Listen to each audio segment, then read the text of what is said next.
കൂട്ടുകാരെ, അക്ബർ സ്നേഹക്കൂട്. അപ്പോൾ ഇന്നത്തെ വിഷയം സമാധിയാണ്. ഞാൻ സമാധി എന്ന് പറയുന്നൊരവസ്ഥയിലെത്താൻ വളരെ ആഗ്രഹിക്കുന്നൊരു വ്യക്തിയും കൂടിയാണ്. പക്ഷേ അതിന് കുറേ സമയമെടുക്കും. Still I am a student. Okay, ഞാൻ പ്രാണായാമം ചെയ്യുന്നുണ്ട്, യോഗ ചെയ്യുന്നുണ്ട്, മെഡിറ്റേഷൻ, ധ്യാനത്തിൽ കൂടുതൽ സമയം ചിലവഴിക്കാൻ ആഗ്രഹിക്കുന്നുണ്ട്. ഓക്കെ, അപ്പോൾ ആറാലമ്മൂട് ഗോപൻ സ്വാമി എന്ന 69 വയസ്സുകാരൻ, അദ്ദേഹത്തിൻ്റെ സമാധിയുമായി ബന്ധപ്പെട്ട വിവാദം മാധ്യമങ്ങളിലും ചാനലുകളിലും സോഷ്യൽ മീഡിയയിലൊക്കെ വളരെ സജീവമായിരിക്കുകയാണ്. ധാരാളം ട്രോളുകളും ചർച്ചകളൊക്കെ. ചില ട്രോളുകളൊക്കെ കണ്ടാൽ നമ്മൾ ചിരിച്ച് തലതല്ലി മരിക്കും. അങ്ങനത്തെ ട്രോളുകളൊക്കെയാണ് വരുന്നത്. പക്ഷേ വളരെ ഗൗരവപൂർവ്വം വിലയിരുത്തേണ്ട ഒരു കാര്യമാണത്. പ്രിയപ്പെട്ടവരെ, എന്താണ് സമാധി? നമുക്ക് ഭഗവത്ഗീതയിലേക്ക് പോകാം. ഒരു ആധികാരികമായ സ്രോതസ്സാണല്ലോ യോഗ, സമാധി തുടങ്ങിയ വിഷയങ്ങളിൽ. തീർച്ചയായിട്ടും നമുക്ക് എന്താ പറയുക, ഭഗവത്ഗീത തന്നെയാണ് ആധാരശില. ഭഗവത്ഗീതയിൽ 2-ാം അധ്യായത്തിൽ 53-ാം വാക്യം ഭഗവാനോട് അർജുനൻ ചോദിക്കുന്നുണ്ട്. സ്ഥിതപ്രജ്ഞസ്യ കാ ഭാഷ സമാധിസ്ഥസ്യ കേശവ സ്ഥിതതി കിം പ്രഭാഷത്തെ കിമാസീത വ്രജതെ കിം എന്ന് വെച്ചാൽ അർജുനൻ ചോദിക്കുകയാണ്, സ്ഥിതപ്രജ്ഞനായ ഒരു വ്യക്തി സമാധിയിലെത്തുമ്പോൾ അയാളുടെ ലക്ഷണങ്ങൾ എന്തൊക്കെയായിരിക്കും, അതിൻ്റെ ലക്ഷണങ്ങൾ എന്തൊക്കെയായിരിക്കും. രണ്ടാമത്, ആ അവസ്ഥയിലിരിക്കുന്ന സമാധി എന്ന തലത്തിൽ അവസ്ഥയിലെത്തിയ ഒരു വ്യക്തിയുടെ സംസാരം എങ്ങനെയായിരിക്കും, പ്രഭാഷണം. അതിൽ ഒരു കാര്യം നമുക്ക് മനസ്സിലായി. സമാധി എന്ന് പറയുന്നൊരു മരണമല്ല, അതൊരു സ്റ്റേജാണ്. ചില ആത്മീയ യാത്രയിലെ നിരവധി ഘട്ടങ്ങൾ പിന്നിട്ടുകൊണ്ട് ഈഗോ എന്ന് പറയുന്ന നമുക്കൊക്കെ ഒരു ഈഗോ ആണ്. നമ്മളെല്ലാം ഇപ്പം ഞാനൊരു ഈഗോ ആണ്, അക്ബർ എന്ന ഒരു ഈഗോ ആണ്. എൻ്റെ ബോഡിയുമായി ഐഡൻറ്റിഫൈ ചെയ്യുന്ന ഒരു വ്യക്തിത്വമാണ്.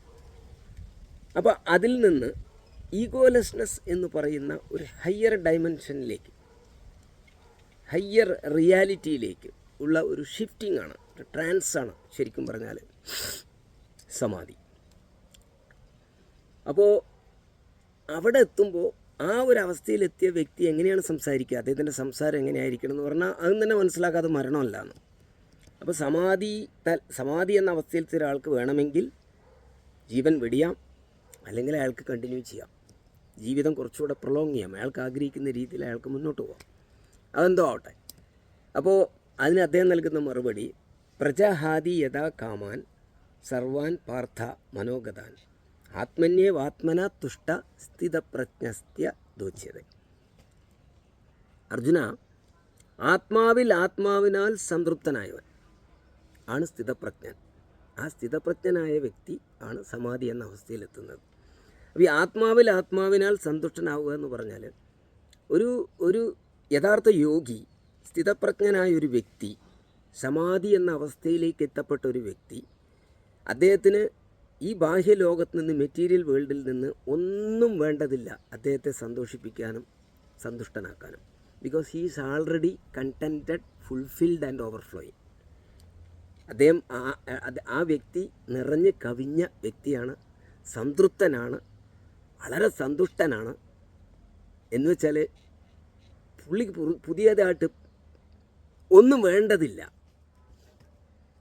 സിദ്ധ്യോ സമോ ഭൂത്വ സമത്വം യോഗ ഉച്ചതയെന്ന് ഭഗവത്ഗീതയിൽ വേറെ പറയുന്നുണ്ട്. കിട്ടിയാലും കിട്ടിയില്ലെങ്കിലും അയാൾക്കൊരുപോലെയാണ്.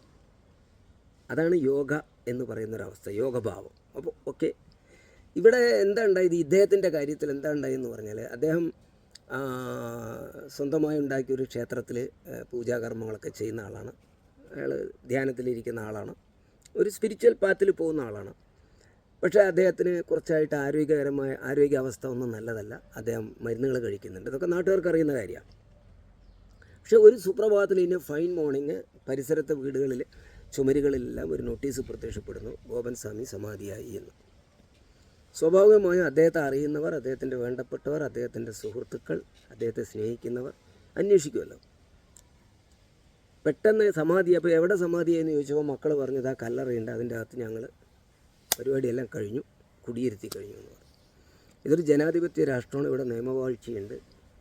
ഇവിടെ പിന്നെ ദുരൂഹമായ സാഹചര്യങ്ങളിൽ, സംശയാസ്പദമായ സാഹചര്യങ്ങളിൽ ഒരാൾ മരിച്ചു എന്നറിഞ്ഞാൽ അല്ലെങ്കിൽ മരണപ്പെട്ടാൽ അതിനി സമാധിയുടെ പേരിലായാലും ശരി, അത് എന്തിൻ്റെ പേരിലാണെങ്കിലും ശരി, ഇവിടുത്തെ നിയമവ്യവസ്ഥിതി അനുസരിച്ച് അത് അന്വേഷിക്കും, പോലീസ് വരും. അത് അന്വേഷിക്കാനും ആശങ്കപ്പെടാനും പരാതിപ്പെടാനും പൗരന്മാർക്ക് സ്വാതന്ത്ര്യമുണ്ട്. അതാണ് ജനാധിപത്യത്തിൻ്റെ കരുത്തും സൗന്ദര്യവും, അല്ലേ? നമ്മുടെ ജനാധിപത്യത്തിൻ്റെ ബ്യൂട്ടി അതാണ്, അതിൻ്റെ സ്ട്രെങ്ത് അതാണ്. കാരണം അവിടെ ഒരു സംശയകരമായൊരു പുകമറ അവിടെ സൃഷ്ടിച്ചിട്ടുണ്ട്. കാരണം ആരും ഇതറിയുന്നില്ല. പ്രിയപ്പെട്ടവരെ, നമുക്ക് ചുറ്റും നിരവധി മാതാപിതാക്കൾ, വൃദ്ധ മാതാപിതാക്കൾ വലിച്ചെറിയപ്പെടുന്നു, തെരുവിലേക്ക് തല്ലിക്കൊല്ലപ്പെടുന്നു. ഇന്ന് രാവിലത്തെ പത്രത്തിൽ അറിയാലോ നിങ്ങൾക്ക്, ഒരു പേരക്കുട്ടിയും ഭാര്യയും കൂടെ ഒരു മുത്തശ്ശിയെ വിഷം കൊടുത്ത് കൊന്നു, അവർ അറസ്റ്റ് ചെയ്തു. ഇന്ന് പത്രത്തിലുണ്ട്, വാർത്തയുണ്ട്. അങ്ങനെ എത്ര വാർത്തകൾ. അപ്പോൾ അങ്ങനെയുള്ളൊരു സമൂഹത്തിൽ, ഇതൊക്കെ ധാരാളം നടക്കുന്നൊരു സമൂഹത്തിൽ അത് സമാധിയായി എന്ന് പറഞ്ഞതുകൊണ്ട് ജനങ്ങൾ അന്വേഷിക്കാതിരിക്കുമോ? പക്ഷേ അതിനെ വർഗീയവൽക്കരിക്കാനും അതിന് വർഗീയ മാനം നൽകി ആ പ്രദേശത്തെ സംഘർഷഭരിതമാക്കി യഥാർത്ഥ പ്രശ്നത്തിൽ നിന്ന് ശ്രദ്ധ തിരിച്ചു വിടുവാനും അദ്ദേഹത്തിൻ്റെ മക്കൾ പരിശ്രമിച്ചത് വളരെ വളരെ മോശമായി പോയി. വർഗീയത ആളിക്കെത്തി ഒരു വർഗീയ ലഹള ഉണ്ടാക്കാൻ അതൊക്കെ മതി. മുസ്ലിം വർഗീയവാദികൾ വരുന്നേ കല്ലറ പൊളിക്കാൻ എന്ന് പറഞ്ഞിട്ട് അയാളുടെ മകൻ, ഈ വ്യക്തിയുടെ മകൻ കിടന്ന് അലറുന്നതൊക്കെ സോഷ്യൽ മീഡിയയിലൊക്കെ നമ്മൾ കണ്ടതാണ്. അപ്പോൾ എത്ര പെട്ടെന്നാണ് ഒരു വിഷയത്തെ വർഗീയവൽക്കരിക്കാൻ, അതിന് നിന്നുകൊടുക്കുന്ന, അതിന് സപ്പോർട്ട് ചെയ്യുന്ന, അതിൽ നുഴഞ്ഞു കയറി ഒരു വർഗീയലകൾ ഉണ്ടാക്കാൻ, അതിലൂടെ എന്തെങ്കിലും നേട്ടം കൊയ്യാനും കുറേ വിഷജീവികൾ നമ്മുടെ നാട്ടിലുണ്ട്. എല്ലാ വിഭാഗത്തിലും അതുണ്ട്. അപ്പോൾ എനിക്ക് പറയാനുള്ളത്, പ്രിയപ്പെട്ടവരെ, ഇതാണ് സമാധി. അപ്പോൾ യഥാർത്ഥത്തിൽ നിങ്ങൾ ആരെങ്കിലും സമാധിയാവാൻ ഉദ്ദേശിക്കുന്നുണ്ടെങ്കിൽ നന്ന് ചുരുങ്ങിയത് മക്കളോട് മാത്രം പറഞ്ഞാൽ പോരാ, അയൽവാസികളൊക്കെ വിളിച്ചിട്ട് പറയണം. ഞാനിങ്ങനൊരു പരിപാടിയുണ്ട്, അതിൻ്റെ പ്രക്രിയയിലാണ് ഞാൻ. അങ്ങനെ ഒരു ദിവസം എൻ്റെ ശ്വാസം നിലയ്ക്കുകയും ശരീരം തണുക്കുകയും മൊത്തമായിട്ട് നിശ്ചലമാവുകയും ഞാൻ മരിച്ചു എന്ന ഒരവസ്ഥയിലെത്തുകയും ചെയ്യുമ്പോൾ നിങ്ങളൊരു ഡോക്ടറെ വിളിച്ചിട്ട് എൻ്റെ മരണം ഉറപ്പുവരുത്തിയ ശേഷം ഞാൻ ആഗ്രഹിക്കുന്ന രീതി ഞാൻ പറഞ്ഞു വയ്ക്കുന്നുണ്ട്, എന്നെ ഇങ്ങനെ സംസ്കരിക്കണമെന്ന്. അതൊക്കെ ഒരു മനുഷ്യൻ്റെ സ്വാതന്ത്ര്യമാണ്, അവകാശമാണ്, ആവശ്യമാണ്. ചെയ്യണമെന്ന് പറഞ്ഞ ഒറ്റ പ്രശ്നമില്ല. ഏതായാലും ഞാൻ അങ്ങനെയാണ് ഇപ്പോൾ തീരുമാനിച്ചിട്ടുള്ളത്. അങ്ങനെ സമാധിയാവുന്ന ഒരു സന്ദർഭത്തിൽ, സമാധിയായിട്ട് നമുക്ക് പിന്നെയും കുറേ കാലം ജീവിക്കാം. മരണം തിരഞ്ഞെടുക്കുന്ന ഒരു സന്ദർഭത്തിൽ എനിക്ക് ഈ ജീവിതം മതി, ഞാൻ ഉപേക്ഷിക്കുകയാണ് ഈ ശരീരം എന്ന് അത്രയും ഒരു സ്പിരിച്വലായിട്ട് ഡിറ്റർമിനേഷനോടുകൂടി ആ ഒരു എന്താ പറയുക, അൾട്ടിമേറ്റ് റിയാലിറ്റി എക്സ്പീരിയൻസ് റിയലൈസ് ചെയ്തൊരു വ്യക്തി തീരുമാനിക്കുകയാണെങ്കിൽ അദ്ദേഹത്തിന് പറയാലോ, പബ്ലിക്കായിട്ട് പറയാലോ, എന്താ പ്രശ്നം? അത് രഹസ്യമാക്കി വെക്കേണ്ട ഒരു കാര്യമൊന്നുമല്ലല്ലോ. ഓക്കെ, അത്രയേ ഉള്ളൂ സംഗതി. അപ്പം ഞാനേതായാലും അങ്ങനെ സമാധി ആവുകയാണെങ്കിൽ ഞാൻ എല്ലാവരെയും അറിയിക്കും, എൻ്റെ അയൽവാസികളൊക്കെ അറിയിക്കും. എന്നിട്ട് പറയും, നിങ്ങൾ അത് നിയമപരമായിട്ട് തന്നെ അത് ഉറപ്പുവരുത്തണം. മരണം സമാധിയാവാൻ ഇതൊന്നും വേണ്ട. സമാധി എന്ന് പറയുന്നത് ഒരു മനുഷ്യന് സമാധിയാവാം. സമാധി എന്നതൊരു അവസ്ഥയാണ്, മാനസികാവസ്ഥയാണ്. അതൊരു ഈഗോയിൽ നിന്ന് ഈഗോലെസ്നെസ്സിലേക്ക് ഷിഫ്റ്റ് ചെയ്യപ്പെടുന്നൊരവസ്ഥയാണത്. അപ്പം തന്നിൽ സത്യമായിരിക്കുന്നതെന്ത് എന്ന് കണ്ടെത്തി അതിലമർന്ന് അതായി വർത്തിക്കുന്ന ഒരവസ്ഥയാണ് സമാധി. മുനി നാരായണ പ്രസാദ് അദ്ദേഹത്തിൻ്റെ ഗീത വിവർത്തനത്തിൽ അത് പറയുന്നുണ്ട്. തന്നിൽ സത്യമായിരിക്കുന്ന ആ പരമ്പൊരുളിനെ കണ്ടെത്തി അതിലമർന്ന് അതായി മാറുന്ന ട്രാൻസ്ഫോർമേഷനാണ് അവിടെ സംഭവിക്കുന്നത്. അവിടെ ഈഗോ ഇല്ലാതാവുകയും ഡിസപ്പിയർ ആവുകയും ആ പരമമായത് അൾട്ടിമേറ്റ് റിയാലിറ്റി മാത്രമാവുകയും ചെയ്യുന്ന അദ്വൈതത്തിൽ നിന്നും അദ്വൈതത്തിലേക്കുള്ള ഷിഫ്റ്റിംഗ് ആണ് സമാധി. ഇത്രയും പറഞ്ഞുകൊണ്ട് എൻ്റെ വീഡിയോസ് നിങ്ങൾ ഇതുപോലെ നിരവധി കാര്യങ്ങൾ നമ്മൾ ചർച്ച ചെയ്യും. ഫിറ്റ്നസ് എൻ്റെ ഒരു പ്രധാന വിഷയമാണ്. Health, mind, body, spiritual fulfilment, ഇങ്ങനെ നിരവധി കാര്യങ്ങൾ ഞാൻ ചർച്ച ചെയ്യാറുണ്ട്. എൻ്റെ വീഡിയോസ് അക്ബേഴ്സ് ട്രാവൽ ഡയറി എന്ന് പറയുന്ന എൻ്റെ യൂട്യൂബിലും ഇൻസ്റ്റാഗ്രാമിലും ഒക്കെ ഉണ്ട്. മുഴുവനായിട്ട് കാണുക, കമൻറ്റ് ചെയ്യുക,